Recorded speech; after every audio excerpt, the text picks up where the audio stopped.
This is HighIntensityBusiness.com with Lawrence Neal, helping you achieve your health and fitness goals. Become a great personal trainer and build your high-intensity strength training business. Lawrence Neal here, and welcome back to HighIntensityBusiness.com. This is episode 259, and today's topic is how to sell and deliver virtual training services with yours truly. This podcast is really based on the conversations I'm having at the moment with lots of HIIT studio owners to help them transition online and their experiences, observations I've had. You might have listened to the recent podcast I did, Roundtable on COVID-19, where there was lots covered there in terms of virtual training. So it's really just recording a podcast to capture everything I'm learning and give you some guidance on how to actually set this up, how to sell it and deliver it to your clients, and also why I think it's really important that you do. So I was going to do a series, and I might dive into more each element of this in a series, but I felt that time is critical right now. Time is of the essence. I really think that we should be doing this immediately for a whole bunch of reasons. And so I didn't want to waste any time. I just wanted to record one podcast and get it all out there together. If you're wondering why the audio is slightly different today, it's because I foolishly dropped my laptop, which had a USB hub connected in the side, and I smashed the USB hub to pieces. And so I can't connect my ATR microphone, unfortunately, at the moment. So I'm coming at you from the AirPods. So hopefully the audio is okay. So let's just set the scene here. What's happening? Well, we all know what's bloody happening. COVID-19 pandemic is everywhere, and it's caused a huge lockdown across all businesses, not just the personal training studio. Unfortunately, we are not considered essential services in most areas, although I did speak to someone yesterday who has a physical therapy clinic in their facility, and that is considered an essential service, and that's somewhere in the US. I won't say exactly where, but they I think are actually able to open some of their other sort of private exercise facilities in the main facility to because they're considered an essential service, or at least part of their business is considered an essential service. So that's interesting. So if you've got a loophole like that you can exploit, go for it. So, okay, we don't know how long this is going to go on for. I mean, this lockdown could go on for a month, 3 months, 6 months, who knows? I've been talking a lot about contingency planning lately, in the membership and on social media. And I just think it's so critical right now that you take a view, that you actually sit down and contingency plan for the absolute worst case scenario in your business. If you don't know what your high level plan is for a 6-month or 12-month lockdown, you are very, very unprepared. So you need to sit down and figure out, okay, if we lose our entire revenue streams or all our revenue, and we're locked down for that long, what do we do? What do we do in terms of diversifying our business, pivoting our service model, doing something totally different? Who knows? But I think for your own sanity and relieving anxiety, I think that's a very, very important exercise. So let's talk about virtual training services, which I think are a wonderful idea to explore during this time. So just to give you some background, I've been doing bodyweight training or minimalist training from home for years. So I was really skeptical that a personal trainer would be able to deliver more value to someone like me. And I was very, very wrong. I decided to have a session with Xavier Robinson, who was one of the trainers at Discover Strength. We had a virtual session, and it was unbelievable. The structure, the format, the professionalism, the energy was top notch. It was world class. And the workout was just tremendously challenging. And it forced me to train much, much harder than I ever trained myself. If I'm honest, I've been really slacking. I've not been training to failure on all my movements. I've not been stimulating a deep level of fatigue. And Xavier was really good at helping me get there. And it made me realize there's so much value even in a virtual personal training session. So that was a real eye-opener. So, why is it important that you consider virtual personal training in your business? Well, there's a few reasons. Firstly, you want to obviously protect your business. Your clients right now, a lot of them are self-isolating at home, and they're being bombarded with marketing from businesses that have been doing some form of online coaching or online virtual training for a very, very long time. And they're very good at selling it online. They have a very strong marketing machine. You might disagree, and I may disagree with their exercise approach. But they're very good at actually selling and converting people over the internet. And so I think that a lot of your customers are going to be bombarded with this, and they may obviously then invest in that. And so you might miss the boat. You might miss the opportunity to provide them with a virtual training service. And worse than that, they may decide that even when things resume, they're like, oh, I quite enjoy this service. I'm getting good results. It's convenient. I can train from home. And they may decide not to return to your facility. Similarly, your competitors in the area, the other fitness facilities in your local area, if they're smart, they are already offering and delivering virtual training services. They might market to your clients because they're in the local area, and they are thinking, let's primarily target the local area so that when we reopen, they can join us actually in person in the studio. So you might lose clients. So what we don't want to happen is for you to reopen your studio in however long the lockdown lasts, and when things reopen, and see a humongous churn in your client base. And so we really want to prevent that. We want to serve people remotely. We want to keep them happy. We want to add value. And so I think that's a really important reason to consider this. Secondly, we obviously want to continue driving revenue. I know a lot of you have really, really loyal customers, and that's really cool to hear. I'm hearing several facilities now that actually have had a lot of their clients decide not to cancel their memberships, and because they want to support the business, which is amazing. But I think the reality is that we're all feeling the pinch a little bit. So most of us are experiencing cancellations. And I think you have to, again, going back to contingency planning, you have to plan for the worst case. You have to assume that everyone is going to cancel their membership because they're not going to be using your service. And so with that said, with virtual training, you can prevent that from happening. You can keep people on their monthly autopay, their membership, or you can at least offset some of those losses with a virtual training service, and continue to drive revenue during the shutdown. Secondly, providing virtual training services is an enormous opportunity for your business. You are no longer restricted to your local area. As long as someone can connect to you via the internet from anywhere in the world, you can deliver a virtual training service to them. So this is very, very cool right now, because let's just assume, for instance, that you don't get 100% of your clientele to take you up on a virtual service. Maybe only 30%, or maybe I've heard numbers like 40, 50% that are participating in this. So that means that you're obviously going to be short a lot of revenue. And so by marketing this more globally and to a wider audience, you're able to make up that revenue with those other clients. And it doesn't necessarily matter that when you reopen, they can't join you in person, because they'll be helping you make revenue in the short term. However, you may decide to continue providing an online training service even when things do return to normal, because you might enjoy generating revenue in that way. And obviously, it goes without saying that it's going to future-proof your business in the long term should something like this happen again. So that's really important to bear that in mind. Now, a reason why I think a virtual training service is the ideal option out of all the things you could possibly do right now for your clients is because most of them have built up a habit. And they're used to coming in at a certain time, once or twice or 3 times a week, and having that one-on-one supervision and guidance and accountability and support and expertise. And so, I hear people doing things like video courses or exercise demonstrations on social media. I think that stuff is excellent from a value add and a marketing standpoint, but it doesn't cut the mustard when it comes to continuation of service to your clients whilst they're at home.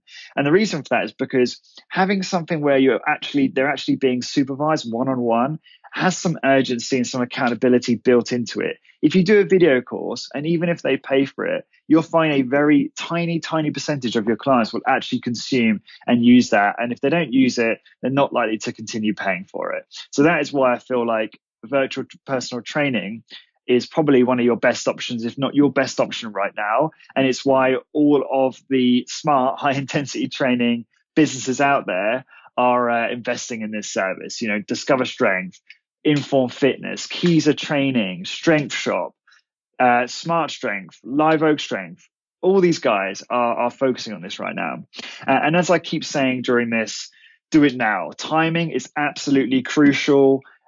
You are being, if you don't act now, I fear that there are other organizations that are going to come in and take your market share, and you'll start experiencing some client churn or more client churn. So you really want to focus on this now. Time is of the essence.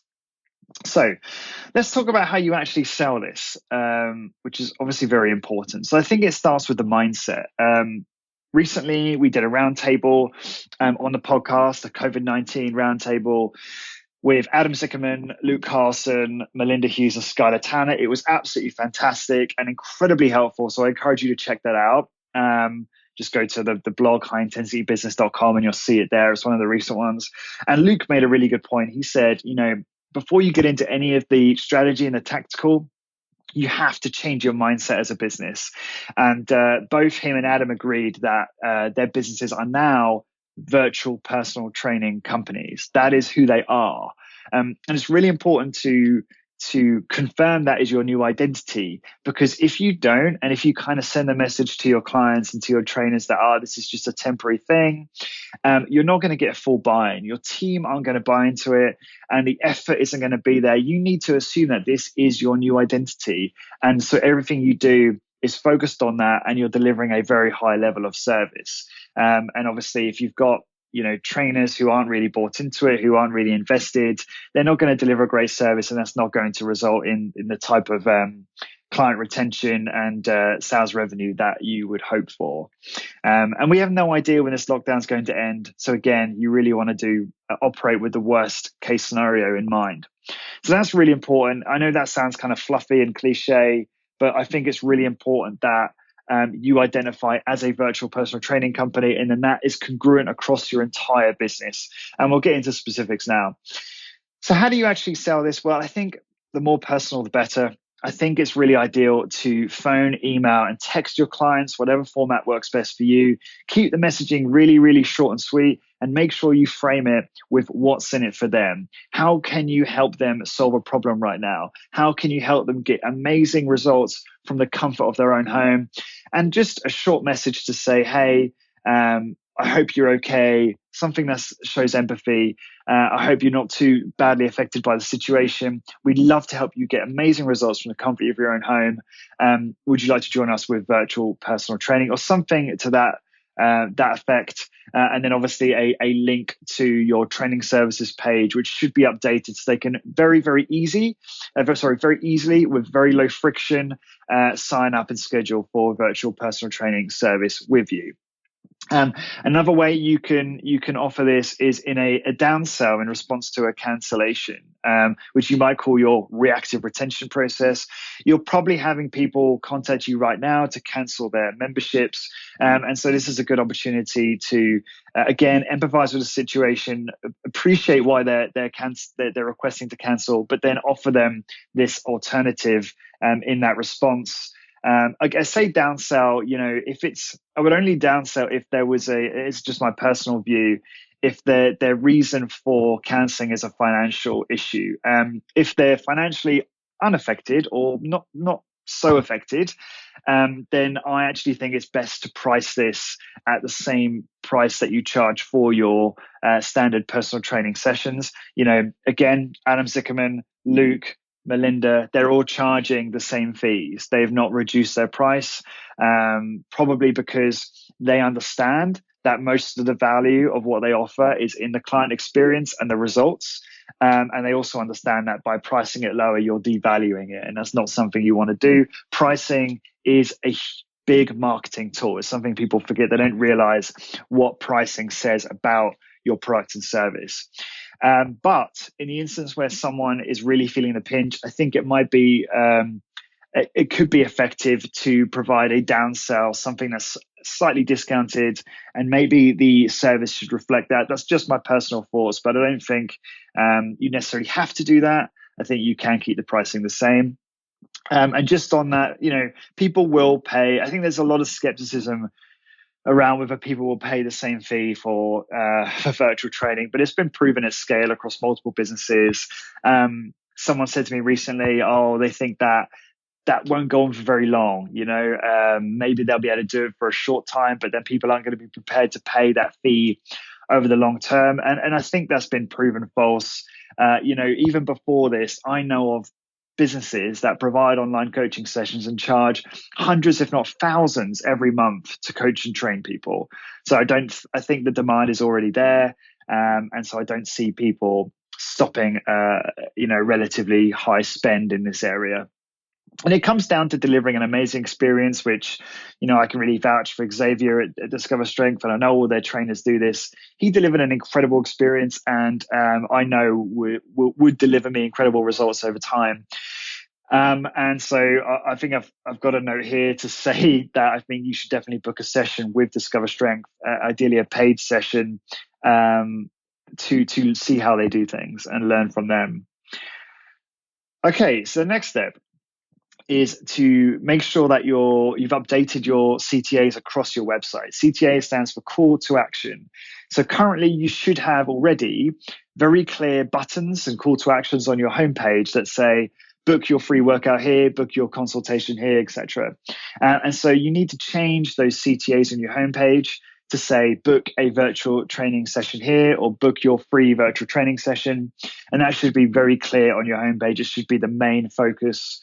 And the same should go for your service page. You should have a page on your website that just has your training services. That, again, the CTA should be updated. And that page should really say what the service is, what makes it unique, what makes it different, why people should consider it, the benefits that people will get when they use the service. This page should be covered in customer testimonials. And then obviously there should be a section there with pricing and frequently asked questions to make sure you qualify people appropriately before they inquire. And then also a section on how does it work, so they know once they invest, what are the next steps, how do they get results. So again, I may do a deep dive on what that page should have in a future episode, but I just wanted to give you the high level view on what that page should contain. So those are the first two steps. Once you've already started reaching out to your customers, obviously you need to update the homepage and the services page on your website. And ideally, you don't want elements of the website conflicting with this transformation. You want it to be congruent as much as possible. But just make a list and just start with changing one at a time. The next part of your strategy should be to create value-based videos and posts across social media. So again, if you want a wonderful example of this, just watch what Discover Strength do. They're doing a great job right now. I particularly love that Luke Carlson has really been the main representative in terms of the person carrying out the workout demos. I think that shows an enormous leadership. I think it's wonderful that he's doing that, and I think that's very effective. So if you are a business owner, then I think that it might be a good idea for actually you to do some of this stuff. So what sort of content can you create? Well, I think it's a great idea to create exercise demos, show people how they can get great results with minimal equipment or body weight from home, share tips. Richard Wolf over at Med Fitness does a wonderful job of this. He does these short YouTube videos, and I've just noticed of late where things have changed with the lockdown. He sort of changed his tone during the videos, and he's doing a lot more content that is just giving people great advice to help them strength train and get results from home. And the other thing as well, and this is super important and something Luke highlighted on a recent podcast, is you want to capture as many testimonials as possible. So you should have a process in place where when someone has their virtual training session with you, that you capture a testimonial from them, you capture feedback as quickly as possible. And you want to take those testimonials, obviously with their permission, and use them for your content. Again, check out Discover Strength's Instagram. They've got testimonials everywhere, and they're really well presented. I think they use Canva, which is an online graphics tool, which is super easy to use, canva.com, to actually create those. So go and check that out, and I'm sure you'll be able to figure it out and do it yourself. So I've already mentioned the importance of having free uniques. So if you look at a company like Discover Strength, again, they've got Efficient. They are expert-based, expert trainers, and also evidence-based. Sorry, not expert-based, evidence-based. It's really important to have free things that make you different. It's really hard to prove that you're better than someone else in terms of customer service or personal training? I mean, how do you show that you're better than other businesses at those things? But uniques are just things that are different. How are you different from other people, from other service providers? For example, efficiency. If you're providing a 30-minute workout, that's clearly different to someone who's providing a 1 hour workout. And so you can really highlight that unique in your service portfolio. And this makes it very clear to your customers and prospects what makes you different and why you're a good fit for them. And so this marketing principle should really be spread across your messaging, and obviously it's going to play a huge role in you offering a virtual training service. You need to make sure that your free uniques are congruent with your training service. And what's cool about DS is that they have been able to take the same uniques and still deliver them through a virtual training format. Now, it's also important to nurture your clients during this time. Some of them are not going to sign up for virtual services, and they're probably just waiting. They're waiting for the lockdown to end, and they're probably looking forward to signing up with you. But you don't want to take that for granted. You don't want to stop communicating with them entirely. You want to continue to nurture, continue to provide value to them. And I've already talked about how you can do that through video content on posts on social media. And obviously you want to be communicating to your clients on the platforms where they spend their time. Don't just start communicating across every platform you can imagine. That's going to be a huge waste of effort if your clients aren't spending their time there. So you want to communicate on the platforms where they are, and then also communicate on the platforms where your target market are. And so that will obviously help you attract new prospects as well. A really good way of doing this kind of nurturing process is through email. Email is still a huge marketing tool. And so you want to be delivering your new content, your social media videos, your tips, things like that through email, probably at least on a weekly basis, maybe twice weekly.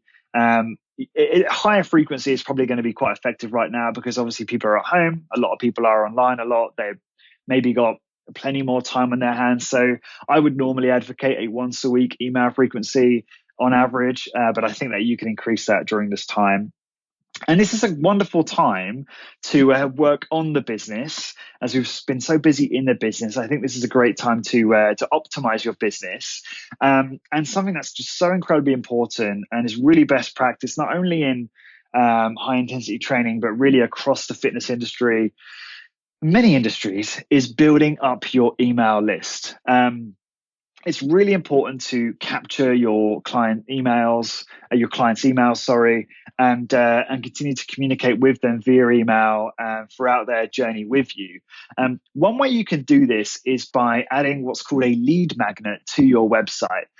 If you go, again, I'll use Discover Strength as a good example. If you go to their homepage, you can see at the bottom they've got a lead magnet, or what they call a transitional CTA. And it's a really nice ebook that is going to help someone get some results and learn something about how they can train more effectively.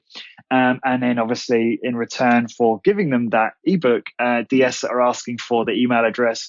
And once they get the email, that person then falls into a sequence of emails which is a sequence which is designed to try and get them to schedule for a free workout.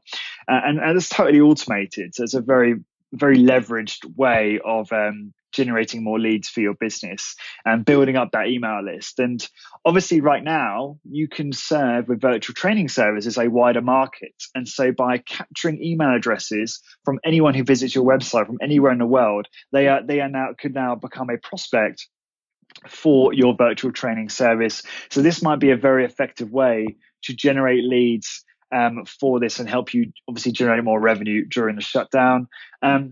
Also, if you already have an email list in place, this is a very effective way to recruit old clients that have cancelled a long time ago. You might be able to reactivate them by making them an offer for virtual personal training and sending out that email shot. Another reason why it's really important to invest in email is, unlike social media, you have a lot more control over your email list. It's a much more valuable asset than social media. The problem with building your business and your audience on something like Instagram and Facebook is, although the platforms are super effective for engaging people and building an audience. Those platforms can be switched off or can have the algorithms changed at any moment. Facebook could turn around and close your account at any moment for something you did, which you didn't even realize was, in conflict with any sort of operating agreement. So you really have very little control, and there's a huge amount of risk associated with building businesses on social media.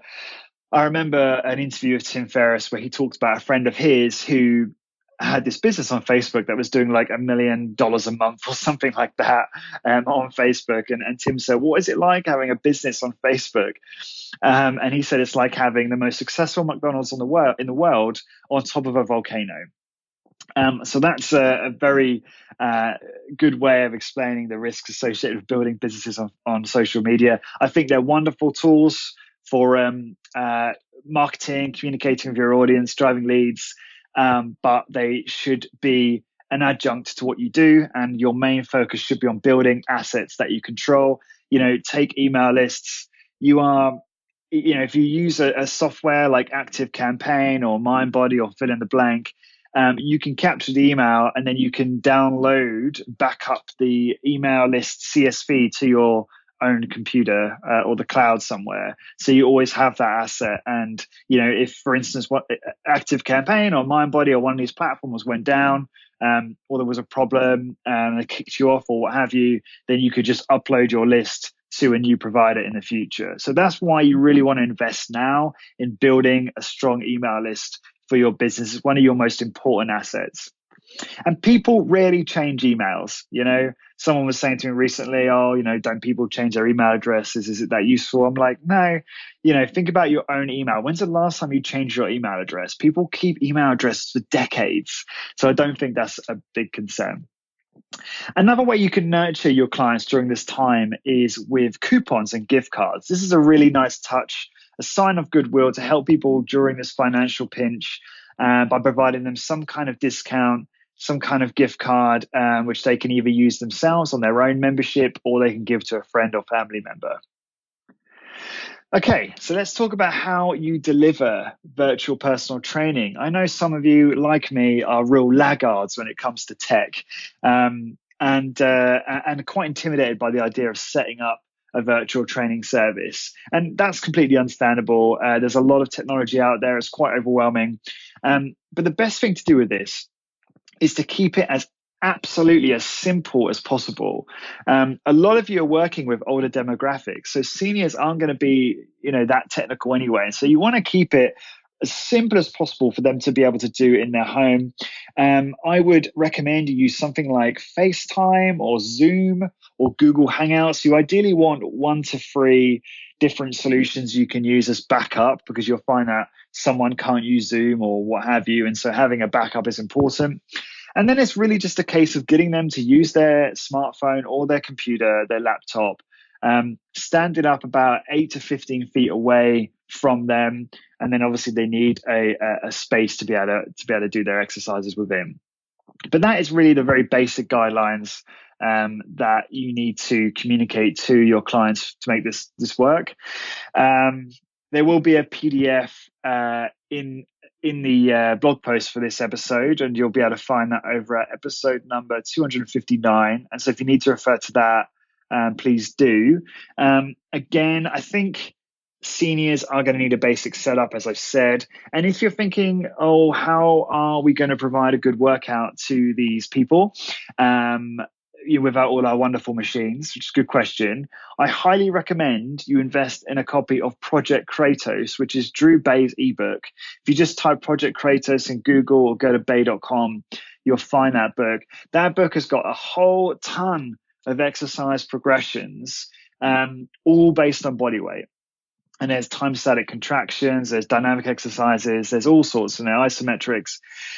And there's great progression. So if someone can't do a full push-up, it shows you how to sort of progress them from a wall push-up to a push-up on their knees and so on. And so I think that's a great book it's not just valuable for you training seniors. You could build your entire virtual training program based on that book. But as I've said before, I encourage you to book a session with someone like Discover Strength or any one of those colleagues I mentioned earlier, to get a feel for what they're doing and see what you can learn from them, and then design your workouts appropriately. In terms of tracking results, I would just use something like Google Sheets. I will create a very basic workout template for this, and I'll put that in the blog post for this. I'll probably be like a 4-week program. And what I think is an ideal way of doing this is having the muscle groups down on one column, and then having the exercises based on what equipment the user has. So you have like, exercise muscle groups in the first column. The next column might be if they've got a home gym. The next one might be if they have dumbbells and minimal equipment. And the next column might be no equipment whatsoever, so that you have exercise options for every eventuality. And so I'll put that into the show notes for this, for you to get free of charge. Okay, so let's take, for example, a row in that spreadsheet. So, let's say if they've got a home gym, maybe they have a Med-X row or some kind of Nautilus row in their home. And let's say maybe they only have TRX, then you can have them do TRX bodyweight rows. And let's say they don't have a TRX, you could literally have them lie on the floor, arms out to the sides, driving elbows into the ground in a time static contraction, as a way to stimulate the biceps and the back musculature. So those are 3 different ways you could deliver a workout to someone based on their access to equipment. And then when it comes to the delivery, again, the most important thing here is delivering an amazing experience and great results. And that is what's going to help you drive retention in this particular service model. So, and this is something I've experienced, having spoken to lots of business owners, done podcasts, have virtual training sessions myself. This is what I think is the kind of real kind of magic ingredients to making it work. I think you have to bring a tremendous amount of energy to the session. You want to be enthusiastic. You want to be excited to motivate the subject. And you want to be professional. You want to have structure to the entire session. You want to make sure that it goes in a step-by-step format, and works within the time frame you set. So if it's a 15-minute session or a 30-minute session or a 45-minute session, you obviously need to plan out the session accordingly. In the beginning, you want to ask the right questions. You want to have a very professional process. The questions should cover things like, how did you hear about us? Who referred you to come in today? So you can find out how people are hearing about you, what your kind of main, your best sources for lead generation are exactly. You also want to find out what their strength training experience is, so you can get a gauge on their level of experience.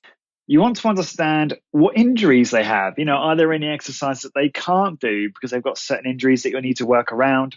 You want to understand what motivated them to sign up today. You want to understand what their goals are and what they'd be willing to do to achieve their goals. And you want to have some kind of proven process. This is a concept from Traction, the book Traction by Gino Wickman, which is your proven process is basically your proprietary process for helping someone get results from your product and service. So again, if you refer to someone like Discover Strength, they've got a really wonderful graphic where they show how they put you through their process over time to continue to deliver you great results and a great experience. So you need to think about what is your own proven process in your business. Another great example, if you want more reference points for this, are Rock Solid Fitness over in Florida. They do a great job with their proven process as well. And I believe you can see that on their website, and probably content they've done on the podcast for me. So again, you want to there's a lot of transfer from doing an in-person training service to a virtual training service. The same coaching techniques apply, being encouraging, being supportive during the training session, being loud and clear when you're doing those countdowns, when you're counting someone's cadence, and giving them feedback as they go. Now, these are really important coaching techniques that should still be transferred into the virtual setting. And then after the training session, you want to be able to give feedback. You want to be encouraging. You want to congratulate them on their efforts and explain the next steps and how things work. And then obviously you want to be able to ask for the sale. If you're doing a free virtual training session, then at the end of that session, you need to ask for the sale. So the best way to do this would be to make it very natural. You should at this point understand what they need, what their goals are, so that you can offer them the most appropriate package in your portfolio. And so I would ideally cycle through the options that are most relevant to them. And then I would just say, how would you like to get started? Or how would you like to proceed? An open question. And then from there, it will feel very natural for the person to give you some feedback. And that's going to give you the best chance of converting that person into a customer. And then obviously you refine this over time. I think it's important to go in with the mindset that you're not going to be perfect at doing this the first time around, and it's going to take some practice. And I think, again, this is from conversations I've had with some of the experts in this. I think it's the best thing to do is to have daily meetings with your team, to actually connect once a day, at this time, probably via something like Zoom or Skype, and give feedback to one another and share what you're learning and optimize your service so that you can really create a best practice offering. You can sort of build best practice into it, refine it, and improve it over time, so that you can maximize the results. And you want to also update all of your systems and processes to reflect this new service. So I talked earlier about how the mindset has to change, about how you really need to be congruent across your business. And I think this is really important. I think you cannot miss all the different touch points that your customer has with you. So, in terms of any automated email sequences you have, thank you emails, next step emails, they should be congruent with your change in service. This stuff is very easy to reverse later on if in the future things return to normal and you focus back on being a in-person personal training business, then it's quite easy for you to go back and actually amend these different emails and different aspects of your brand to reflect the change. So that's pretty much it, guys. And so let's just talk about some quick actions that I think you need to take away and do immediately. And firstly, I would listen to the live Q&A I did about COVID-19 with Luke, Adam, Melinda, and Skylar. And you could find that over at highintensitybusiness.com. It's one of the recent episodes. I would contact Discover Strength and I would pay for a session to see how they do it. See how they deliver the service, learn from their way of doing things. I would follow their social media and look at their website. I would look at other colleagues as well, like Max Strength Fitness, Strength Clinic, which is Patrick Diver's business. Patrick's been doing virtual training, I believe, for a long time. Look at what our colleagues are doing and learn from each other. And then adapt what you're learning to your brand and style. And because you must be authentic. If you start ripping each other off, it's just not going to resonate with your customers at all, because it's not going to be in your voice. You really need to maintain your authenticity. Keep things simple. I know I've just given you a ton of things to think about and do, but just make a list of all the things you have to do. Decide on those that are the highest impact. Do those first, and obviously share the load with your team and delegate where needed. And again, I just think this is critical, guys. I think time is of the essence. This is the best way, in my opinion, to protect your revenue, drive additional revenue through marketing this to people, to a broader market outside of your local area. And obviously the importance of retaining your existing customers. And that's it. So I think you should just focus on those sales techniques I described, and in delivering an amazing experience and results for your clients. To find the blog post for this episode and download the PDF checklist. So I talked about a transcript in this, but I think I'll actually do a checklist. Please go to highintensitybusiness.com and search for episode 259. And until next time, thank you very much for listening.